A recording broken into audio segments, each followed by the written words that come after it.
Welcome back. I've seen a lot of Ahene Yirenomo, seen a lot of broadcast journalists, especially women. I've seen women who have set certain standards. I've seen women who have used their lives to inspire uh, other women. I've seen a woman who set high standard in journalism and even in media with her life that some of us grew up watching and didn't even know that would come this close to her. Whenever I see her, I say, Mom, you set the standard so high. How can we just meet it? She says, try your best, you will. This morning, on our special day, celebrating mothers, Mother's Day, like I said earlier, came quite early for us here on Prime Morning. And we thought it's just best and appropriate to celebrate this woman who's done so much today. Now today, our special feature is on Ohenire Gifty Anti. Beautiful woman by standard. Mommy. Prodigal. I promise. So That's a savage reply. Yeah. Just when I decided to go and see her, she was in quarantine. Just when I thought about it. Do you believe her? I think that's a lame excuse. Thank you. No, but Yes, that's what was done. she chose to be in quarantine. She chose to be disciplined. She allowed herself to be quarantined. Self-isolate. Yes. Thank you, Mommy. Welcome to the studio. Thank you. It's an honor to be here. It feels a bit like I'm writing an examination. But Yes. Oh, Lord, have mercy. yes. I was asking Emefa, where do we start from? Where do we start the conversation from? Because on my side, I have grown watching you, and you know, when you hear, even in our era, generation, when we hear somebody saying that I've been watching you for, since I was young, not only does it's not about making you feel old, but you feel you've left a certain, you've left a legacy that, it can never be forgotten. Yeah. Yeah. In summary, how do you feel when we tell you that we grew up watching you? It's very humbling and quite challenging too, because then it tells me that, listen, there are people looking up to you. You can't let them down. I mean, my greatest legacy, I feel, would be people who say, I look up to you, growing up in the industry and becoming bigger and better than, me or where I got to. So every day I'm thinking, okay, what can I do to challenge them? What can I do to make them think that they can do much better? I'm 50 years. You guys are young. If I'm still doing this, then you should know that you can do 10 times more than I have done or I am doing. Wow. So it's very, very humbling. Yeah. Very humbling. Now today we're just switching over and wanting to go more into your life on becoming a mother. Right. This is a story that is told of one woman. I'm not too sure. Today I get to ask her personally how she genuinely felt all these years when she didn't have a child. And you're young, Mommy. We have in the studio. Mommy, tell us the journey. Yeah. This 47 years journey to having a new young. Yeah. It's been a journey. I'm the youngest of 8 children. Wow. Yes, I'm the youngest. And between myself and the one who comes before me is 4 years. So there was quite a bit of a gap. Okay. So I was always the baby of the family, accidental baby, pension baby. And I've always loved to mother other people. And throughout my life, from primary school to secondary school to GIJ to, doing my master's GBC, I've always mothered people. And I always wondered how it would be to, we have I think social distance is not. Can I take off my mask? Yes, please. It's fine. Yes, feel free. Yeah. Once 2 of us have it on. It's and I think we are more than 2 meters away. Yes. So it's something that I was always craving for. Then it got to a point where it felt like it wasn't going to happen. Indeed, doctors told me it might not happen. So it was difficult. I was considering adopting. And thank God I had so many children, daughters and sons. And that's why the young man's poem, it got me teary. Because I have sons and daughters who are not my biological, who would do this for me, who are out there fighting for me. You dare not touch me. and they'll be out there. There's one particular one, she doesn't even know whether it's true or not. She will fight you before she finds out whether what you're saying about me is true or not. That's if it's negative.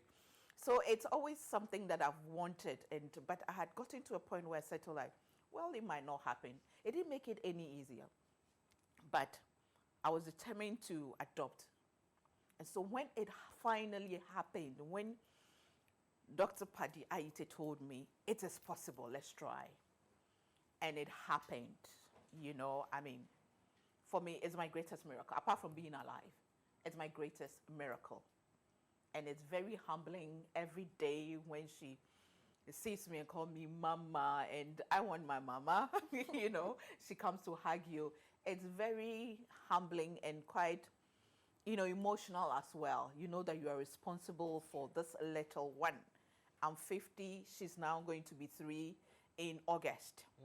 And I always wonder, God give me strength to be able to take care of her. Give me life to be able to be there for her.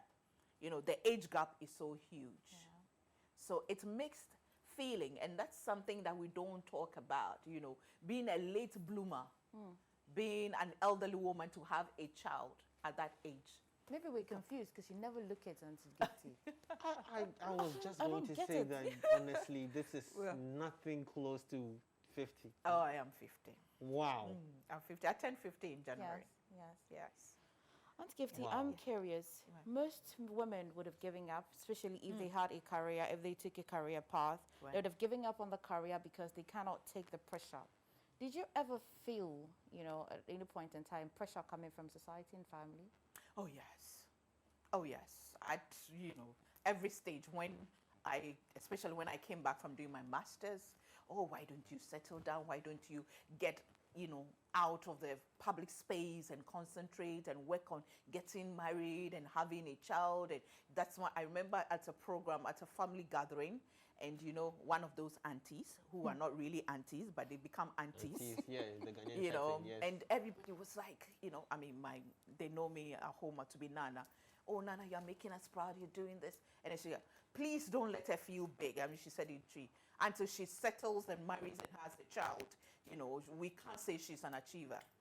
And she said it so loud. Wow. And there were people around. And my sister had to hold my dress because she knows me very well, that I would have replied because I knew her marital status and all that she was going through and all that. But she held my dress and pulled me away. And it really cut through me. And you would have people saying that, sometimes not directly from your family. You know, you go to church or you go to somebody's wedding. The worst one was I had to cut somebody. I wasn't married. And one of my daughters, Sarah, she made me cut her wedding cake for her. All the things she was told. All the things that she was told. And you just, I mean, it's always terrible. There will be women who were told, don't watch her program. You know, there's another one at the Accra Mall. We're at the mall then. I was shopping, and this little girl come jumping. Auntie Gifty, I love you, I love you. I said, oh, I love you too. But my mommy says you're not married, but you're always on TV talking blah, blah, blah, blah, blah, blah. Oh, boy. And I said to her, tell mommy that, you see, she should pray for me, eh? Maybe it will happen, maybe it will not happen. But my show, you know, that's why I bring people to come and talk. And then she goes around jumping. Mommy, Auntie Gifty says.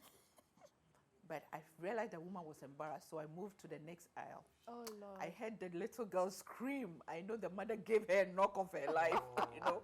But those things were happening. Wow. People will say things to your face, people will write things about it. It was quite disheartening, you know. But I'm glad it happened when it happened. Because when it happened, it gave so much hope to people. I can imagine the number of people that will be motivated and inspired to believe that their time will come. Yes. When you found out that you were pregnant, how did you feel?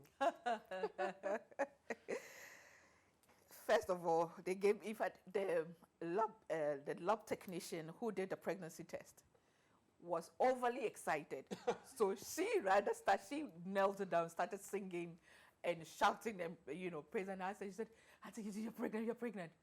I was confused because it was a doctor who should have, you know. So I went to the doctor's office, Dr. Paddy Aite's office, and I said, she said I'm pregnant. I said, what?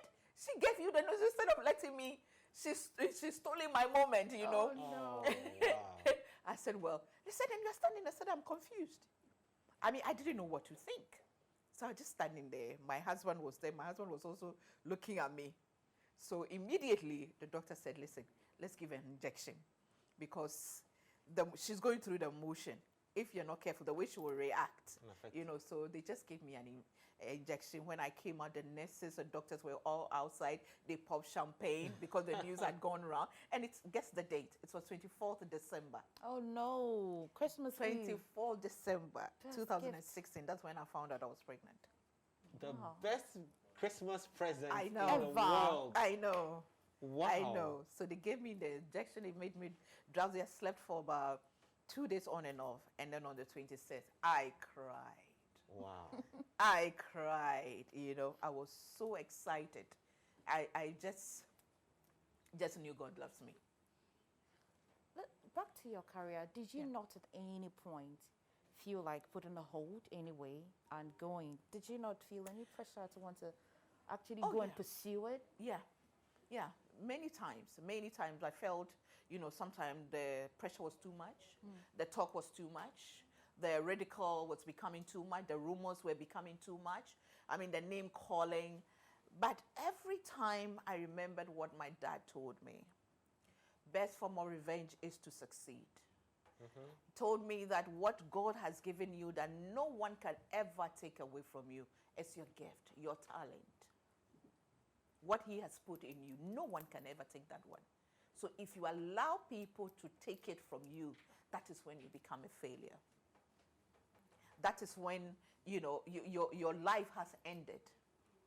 But then every time, we are human beings. And after today, I mean, I go through that. But every time I look at myself in the mirror and I said, I will let my light shine. I will keep going every day. I will fail, I will fall, but I will pick myself up. I mean, you just didn't shine your own light. You threw it out there. It shone on a lot of us. Yeah. You have mothered so many other people, adults, kids. Does it feel any difference mothering yours? Yeah, it does. Because she's very little. So I have to do everything for her, sing for her, you know, provide for her. Most of the people of her were adults who had needs, who had concerns, who had, you know, challenges. So, you know, it didn't take much effort. Of course, some of them are just, you know, you still talk to them, but mommy still. You just say still, but mommy. But this one is very little. And he has to, you know, be in your tummy, come out, breastfeed, bite you, hate you. Yesterday, that girl looked at me and asked me, what is your problem? Are you already? And then you're always asking these questions. Yeah. She was messing with my makeup. I said, you know, why are you doing that? She looked at me and said, what is your problem? Hey. Immediately, her auntie pulled her away because she knew what was coming. Wow.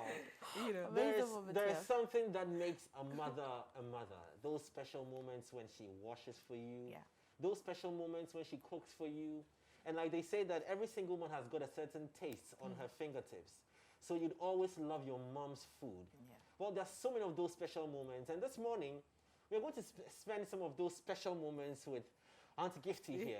So we're going to bring a new sort of, let's get back into those moments when you out there, you'll recall probably when you come back from school and your clothes are so dirty because you've played and dirtied it like the boys. You know what we do, football and all. The girls, your armpit, you have crayon all over your school uniforms, but mom will still go down and wash for you. So how about we get that experience ready for us right here on Prime Morning? Don't go away.